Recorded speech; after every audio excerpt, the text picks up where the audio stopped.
What's up, everyone? I'm Harrison, and welcome to yet another Tutorial Tuesday. Welcome back, and welcome to those who are new. If this is your first time, Tutorial Tuesday is every single Tuesday. I teach you how to draw some of your favorite characters. It is dark, cold, and rainy outside, hence the thick raincoat. So that means it is perfect weather to learn how to draw a new character.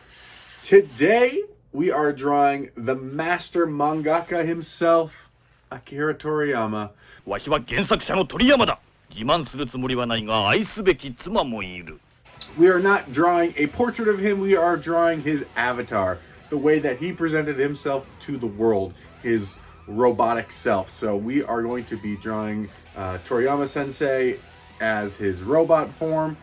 Grab your pencils, paper, pens, sketchbooks, and your Nimbus clouds, and let's fly on into this one. Akira Toriyama's avatar is made up of very simple shapes. His head is a nice soft circle, and then his body is a circle that is double the size of his head. Just below the circle we made for his body, give him a round cylinder. That will be his leg, and at the bottom of that we can draw an egg shape for his feet. On the back, where the head circle meets the body circle, let's draw a triangle, and this will be for his cape. Yes, he is wearing a cape. I forgot to give him his second leg, so let's go ahead and add that. It's going to be on the other side of the one that we already added.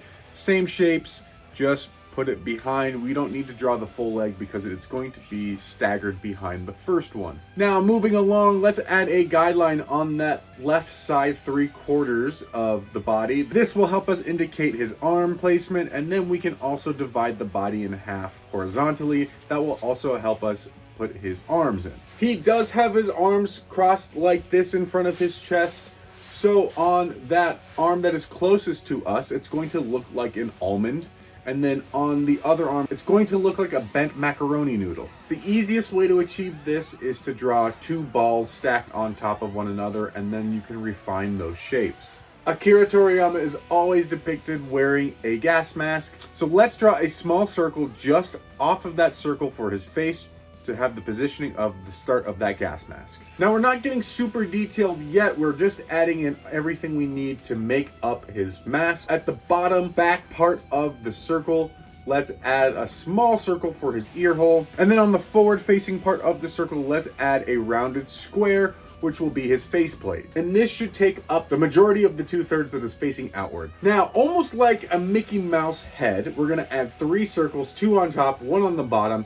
That will give us his eyes and the piece that connects the gas mask breather to the actual faceplate. The gas mask bit is actually comically large, so if we move over just slightly from the circle we already drew, draw another circle that mirrors it, and then you're gonna draw a straight line on the top, and that will help us give us that 3-dimensional shape. And then we can connect the gas mask to the actual face with 2 little lines, creating like a small little tube. In the center of the gas mask, draw a circle and then shade that in. For his ear, it's a very classic Akira Toriyama move. It's his alien move, it's his Frieza move, it's his Majin Buu move. So think about drawing like a mountain, but the top isn't pointed, it's flat, and then there's a circle on top, and that's the ear. I know it kind of sounds a little complicated, but if you just trust the process and follow along with what I'm doing, you'll achieve it perfectly. But think of it like circles. There's a small circle on top and an even bigger one on bottom, and connect it almost like a pyramid. We can slowly start refining some shapes, solidify the roundness of his head. We can start adding his cape, which in the center of his neck is just a little square and a triangle bit that goes up and over his other shoulder. For his body, we can use the circle that we made earlier as a guideline for his shirt. Go ahead and follow that curve, and then just above the very bottom of that circle, cut it off sharp as if that's the bottom of his shirt. You can use the guideline then of the bottom of that circle to round in his rear into his legs, and then we can do the same thing on the opposite side for the other leg, and then don't forget to add a couple folds and things for his pants. His shoes are quite simple. They are really just a bean shape. If you think of like a kidney bean or a lima bean, they're just a bean shape, and then they have a small tubing on the bottom for the sole.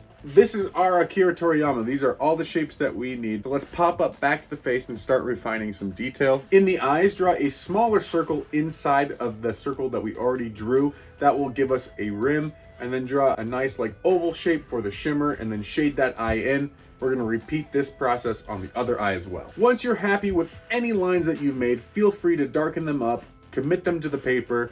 If there's something you want to change, erase it, start it over, all good. There's no mistakes. Things can change, only happy accidents.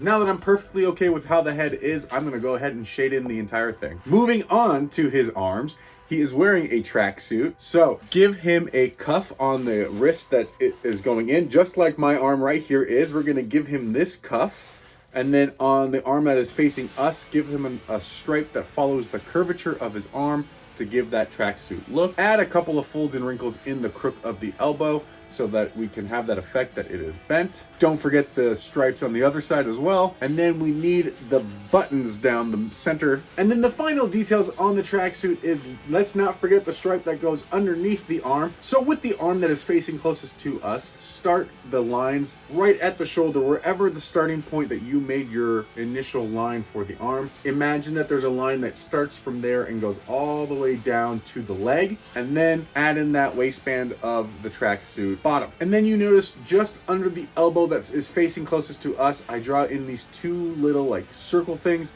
and those are his like claw pincher hands.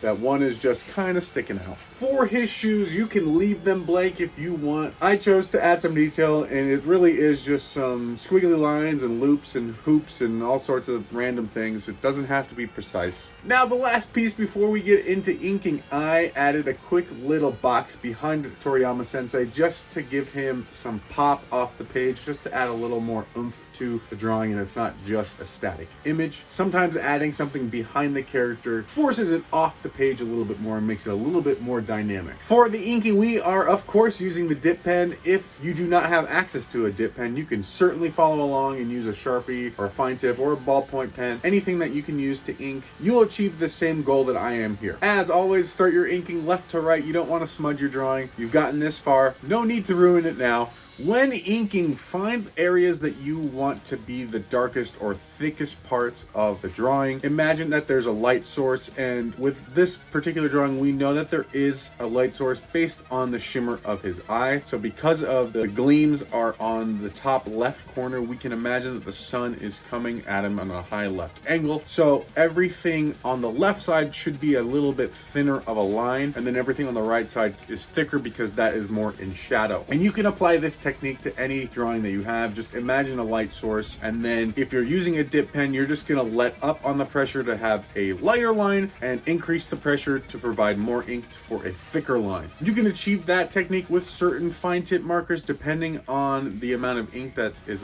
let out of the pen. But if your pen doesn't do that, or you're using a ballpoint pen, just go over that line a few more times to achieve a thicker line. And if you're in my school of thought, I believe that inking is the final process. It is the cleanest process. It is the nice bit of polish that you put on your drawing. So I treat it like it is very precise. I don't go over lines multiple times. I find that sketchy ink work doesn't really lend itself to a nice clean drawing. So I treat ink as though it's got to be very precise. By all means, feel free to do a sketchy ink process if that is the style that you want to achieve and that is what you like. Feel free to do it. I prefer a more clean line. Now I'm using my trusty brush. I'm dipping it into an inkwell off camera and filling in the largest areas with that black ink. I find that doing this provides a more consistent ink coverage than using a Sharpie. I know how much ink is on the pen and I can control the flow. And for me, I have worked this brush to a point where it has such a fine tip that I can bend it and use it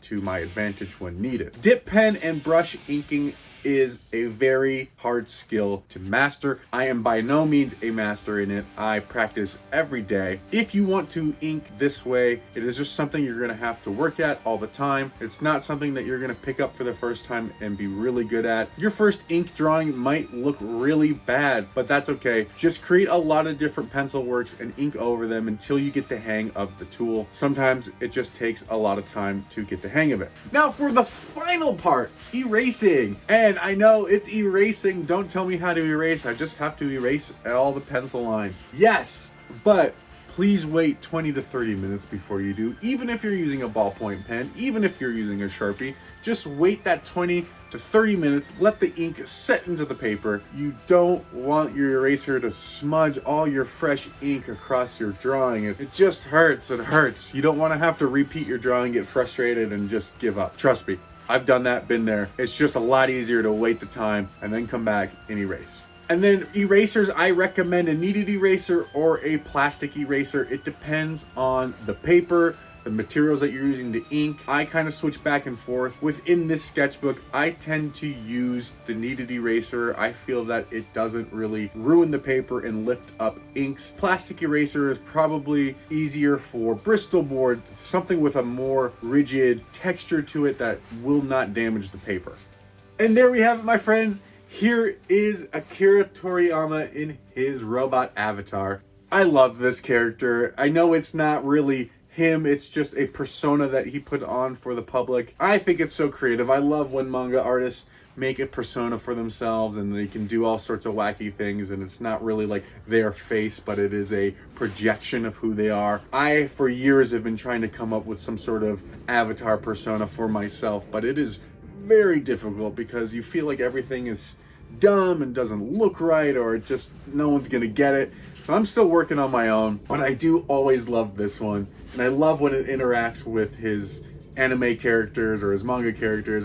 I think it's great. And I do have to say, I know that this video is up way later than after his passing, but I'm very saddened by his passing. He has always been a mentor figure to me. I have always looked up to him since I was 12. And in the almost 20 years since I've been an artist, and the last 10 professionally as an artist, I still continue to look up to him and use his drawing as reference and inspiration. Akira Toriyama is the main reason why I am obsessed with manga and anime. Dragon Ball and Dragon Ball Z were my gateway, my floodgates to this amazing, expansive universe of anime and manga. And without him, for me, I personally would not be in a place with my career that I am today. And I do have to owe it all to Akira Toriyama, solely because of Dragon Ball. I became addicted from the moment I picked up that first book, and it led me to meeting some of my greatest friends and having some amazing people and conversations in my life and finding things that just continue to make me grow. His characters are just amazing, from